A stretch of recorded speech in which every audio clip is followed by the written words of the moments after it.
You're listening to the Journey Podcast.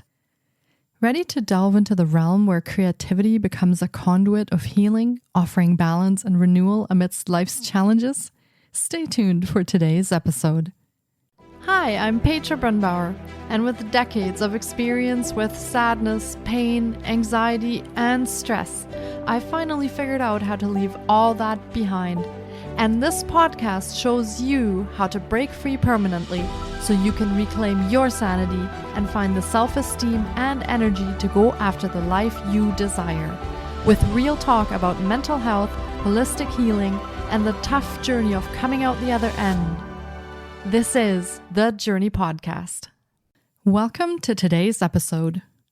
In this episode, we delve into the transformative power of art medicine as a catalyst for healing and self-discovery. Our guest, a passionate advocate for utilizing creativity as a tool for personal growth and well-being, shares her insights and experiences in harnessing the therapeutic potential of artistic expression. Today, we uncover the profound ways in which creativity can facilitate healing and transformation. We explore the therapeutic benefits of engaging with art as a means of tapping into the deeper layers of the self, fostering resilience and cultivating a sense of connection and belonging. Steffi Pieters is an intuitive artist and holistic psychologist who was born in Belgium.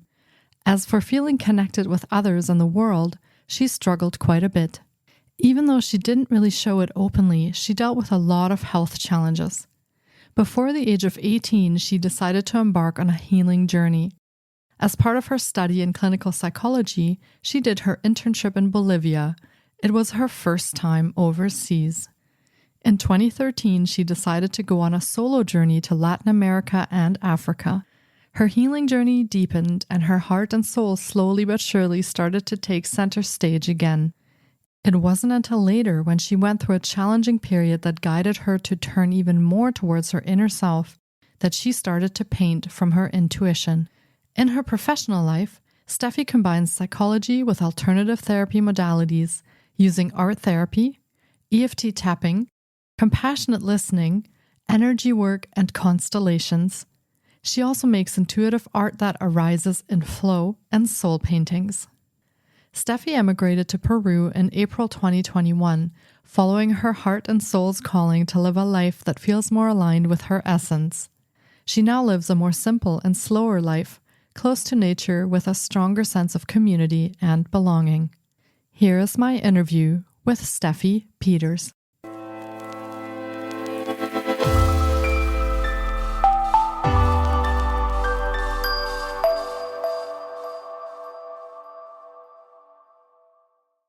Hi, Steffi. It's so great to have you on the podcast today.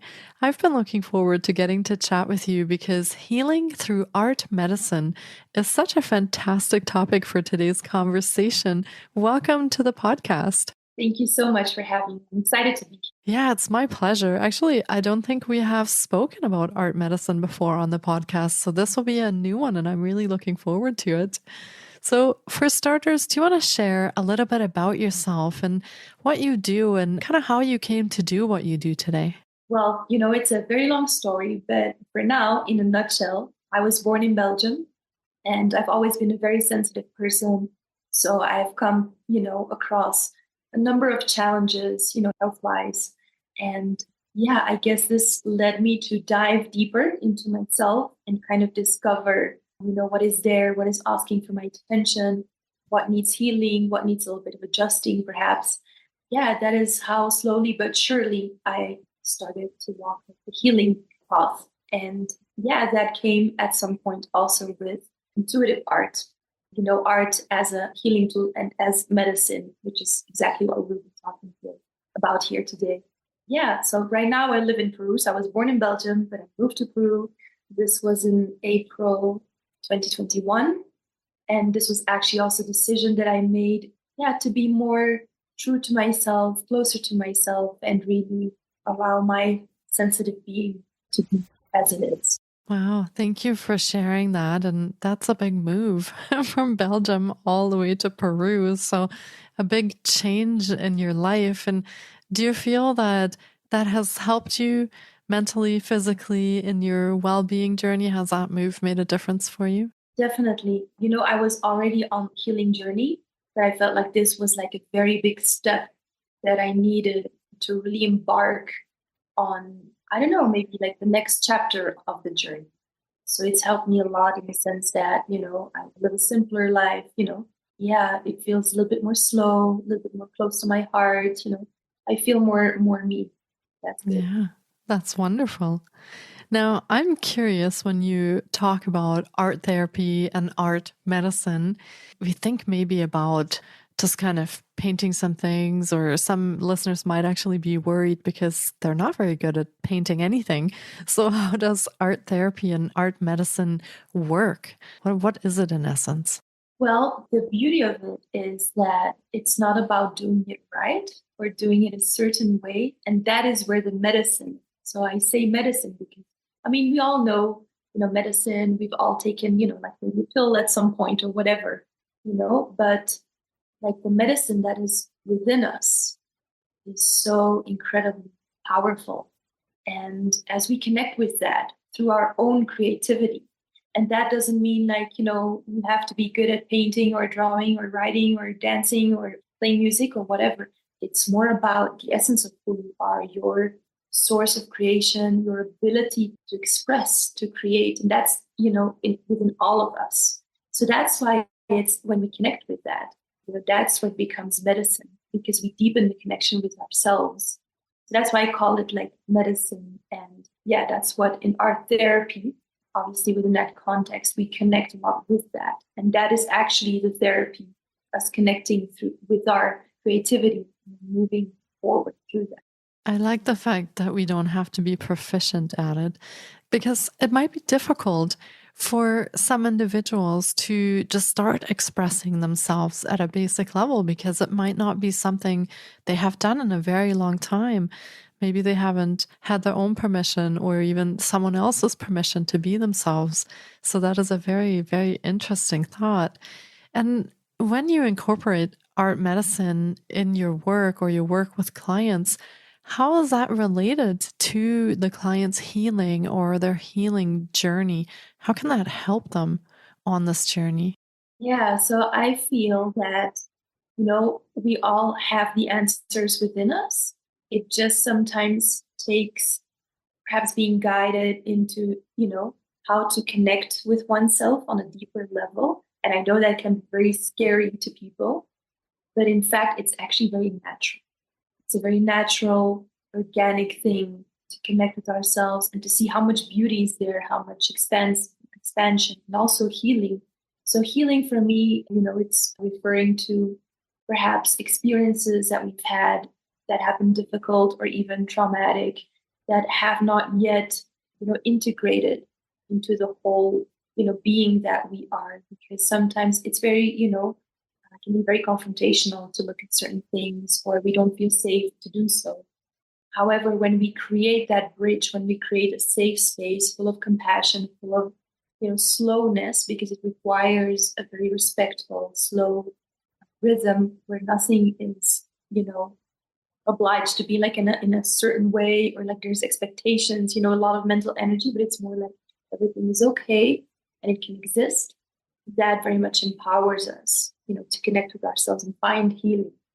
So we are all whole. It's not to say that, you're not whole yet or something is wrong with you or you should change. It's more that sometimes we just come across challenges and we don't always know what to do with that. But then the answers are within us, so we can connect with that, and that helps us heal. That's very interesting. And I do agree that this might be difficult for people to actually make that connection, especially if they have spent the past time being disconnected from themselves or their bodies. So this can be a really scary first step. So how do you ease people into starting with that? How do you help them take sort of that first step to make that connection with themselves again?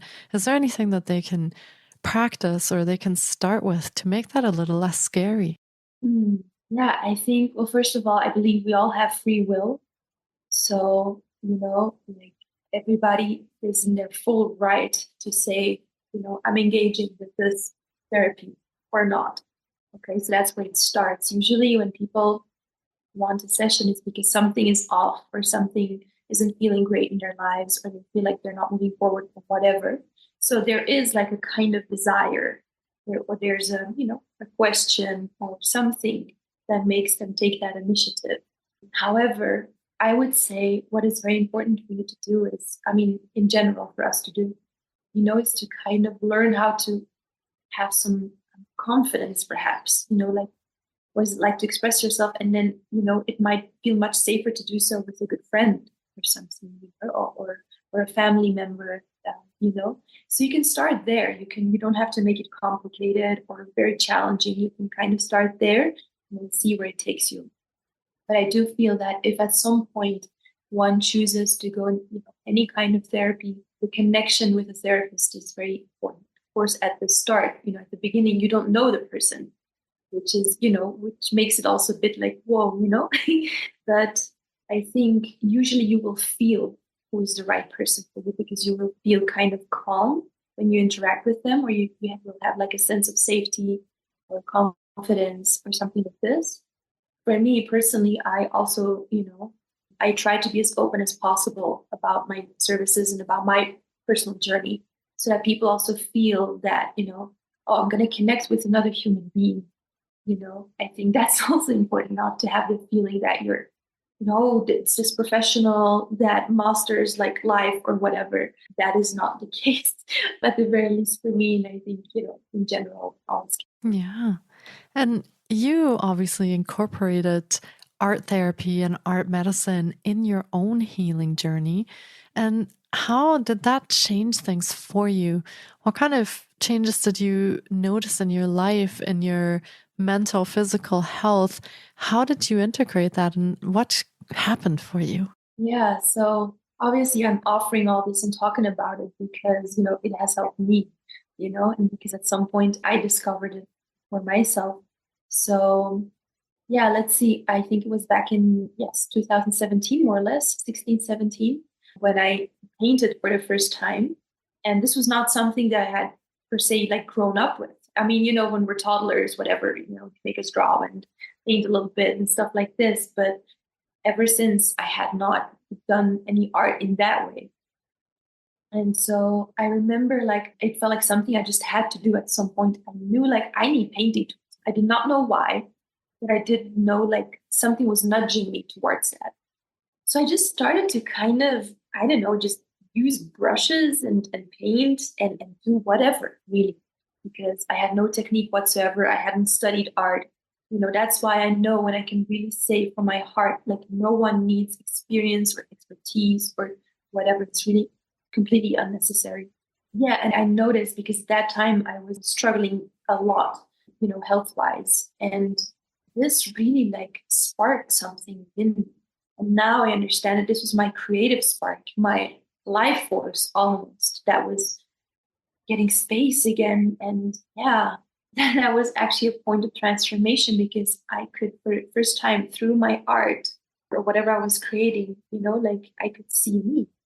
It helped me see myself more, if that makes sense, because I was living more like looking outside and, being busy with a ton of whatever things that I thought that I had to do, but not necessarily being connected with myself and seeing who I am and then taking it from there, which I think is the healthiest thing to do in life always.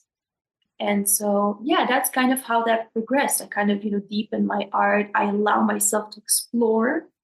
I allowed myself for my art not to be perfect. It healed my perfectionism, for example. It healed many other things, but it was really like through the canvas, I felt like space, to be myself, and to, if there's sadness, it's okay. It's sadness, if there's anger, anger, just get it out there and express it. And it felt like a liberation and like, yeah, energy settling. That is really profound. And it sounds like that can have many, many positive impacts on your life once you start connecting with that inner self and expressing that through art and through painting or whichever form of art strikes you. Now, does this only work with painting, or are there other forms that people can also use to express themselves if maybe art doesn't call them? Or painting doesn't call them? Are there other forms of art that they could use for this?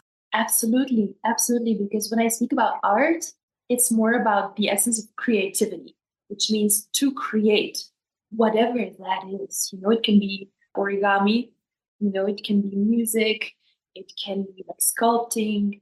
But then again, just also think about very day to day stuff that we all know, like, for example, gardening or cooking is also a way of being creative. So it's really very important, I feel like, not to limit yourself to a certain idea, perhaps, that we have of what art is and what it should look like or whatever. Usually when we feel like, oh, this is not for me, then that's perfect. That's okay. But maybe something else is. Or, there's people who like structure, they like maybe like, I don't know, like doing design of their house and then moving things around, whatever works, So it's very, yeah, it's very broad. So just a creative expression, basically, of who you are and what you're connecting with on the inside there. Yeah, I find that fascinating. And I think every one of our listeners could probably find something that resonates with them in this way. So if it's not painting, maybe dancing, or like you said, gardening or cooking, even with their family, could be a wonderful expression of themselves. So, what are some of the things that people can do at home? Maybe they listen to this podcast episode and they get really inspired. What are some of the things they can do to actually apply this in their own lives? Yeah, I would say just do it, even if it's a small thing. If you're like, well, the whole like writing, drawing thing really doesn't speak to me, perfect. But maybe, you haven't cooked any new dish in a long time. Maybe you want to just see if you want to, get a little funky there, and maybe see if you want to do something with colors or herbs or something extra or a new sauce or, you know what I mean? It's very, yeah, not to limit yourself.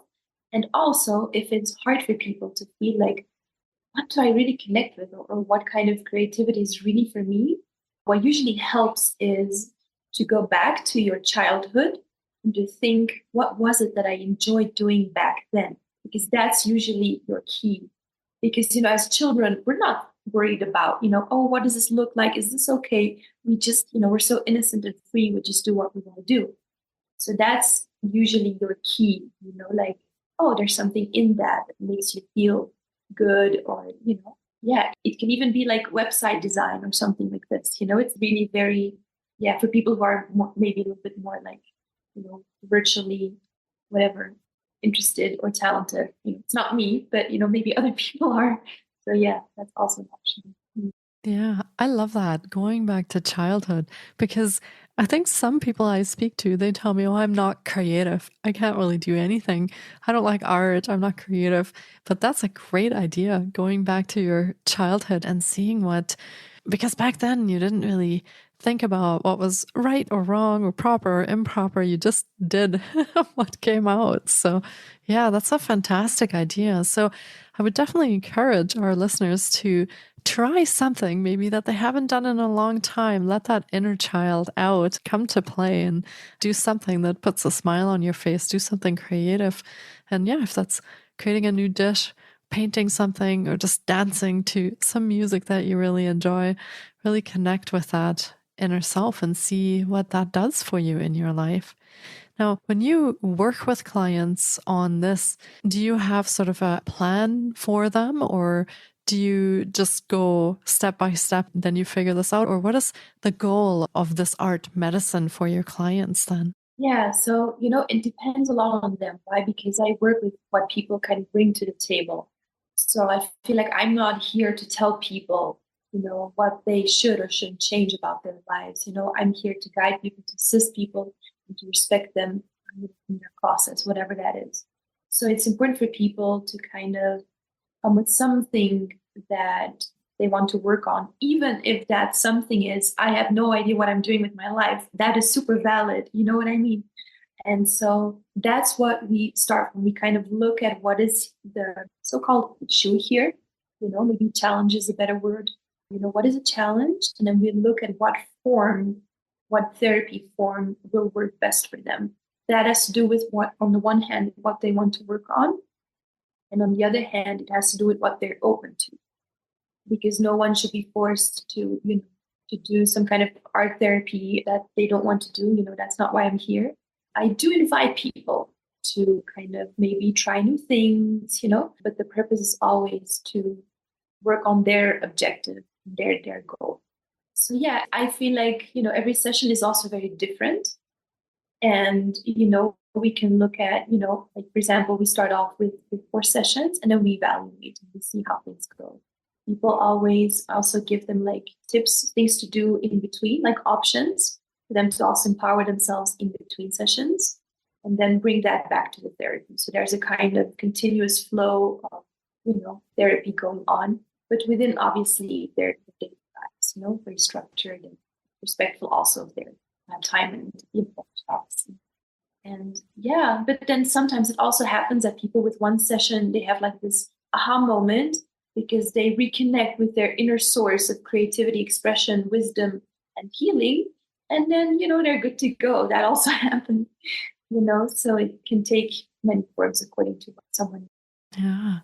Now, one concept that I think is very important when we want to try something new and we want to stick with it is the concept of community or a group or some sort of support. So can this art therapy or art medicine be done with loved ones as well or in a group setting? Or is this better to be done by yourself? Or is there something said for having support with this? Yeah, it's a good question. I think it depends a lot on what someone is working on.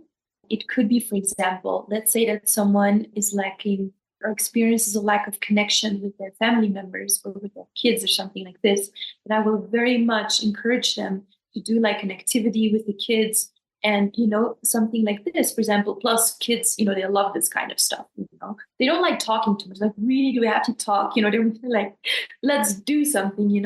So that's amazing. It could be something like, if you have like whatever, a lot of family pictures and maybe you can just make a collage together or like put them in an album. It's like doing something creative and also like encouraging connection, right?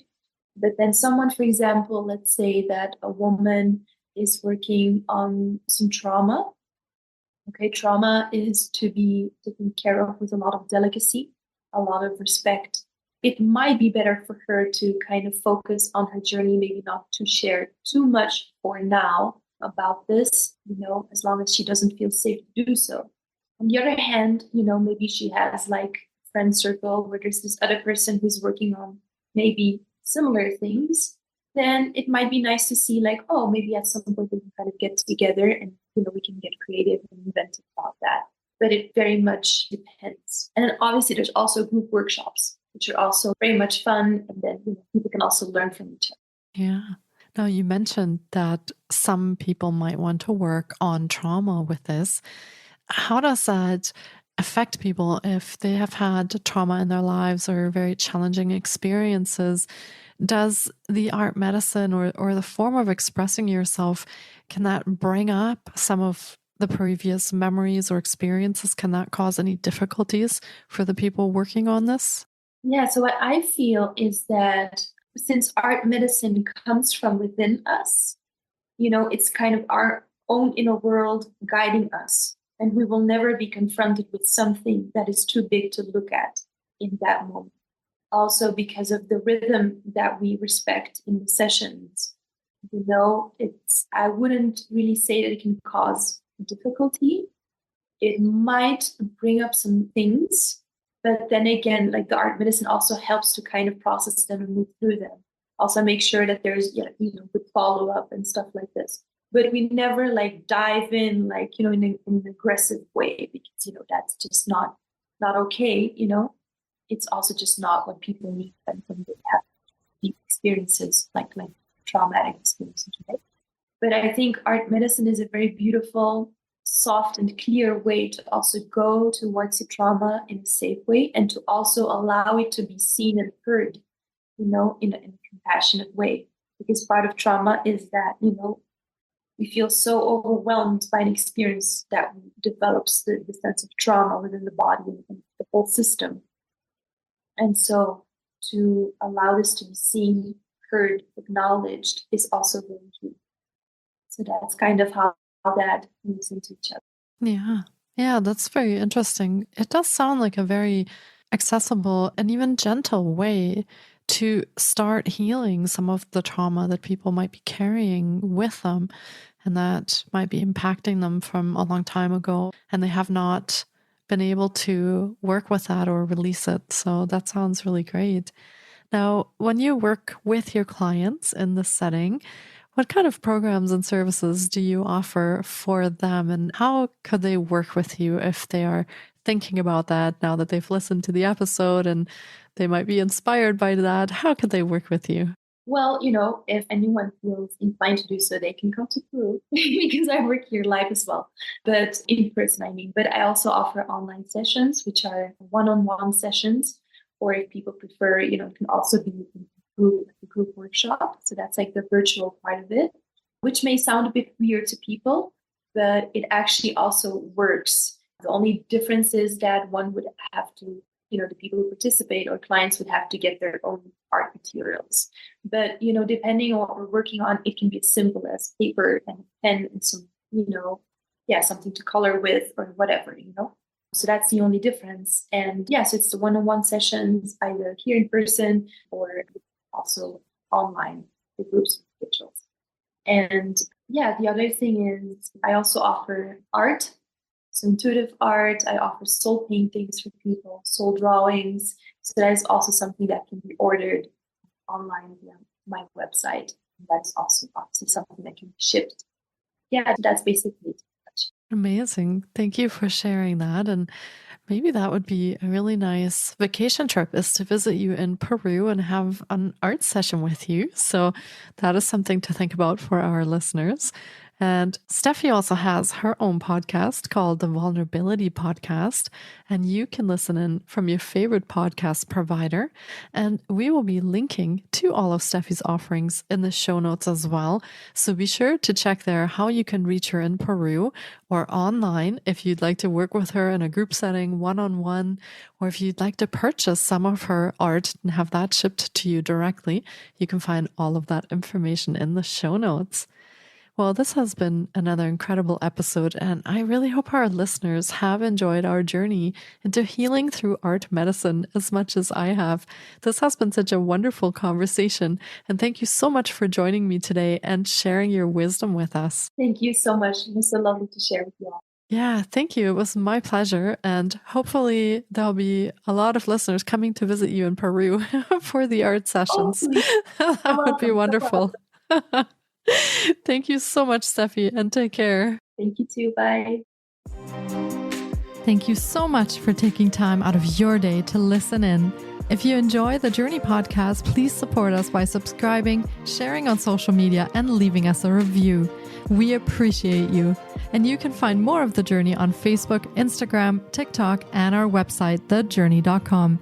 Sending you love and courage, and see you next time.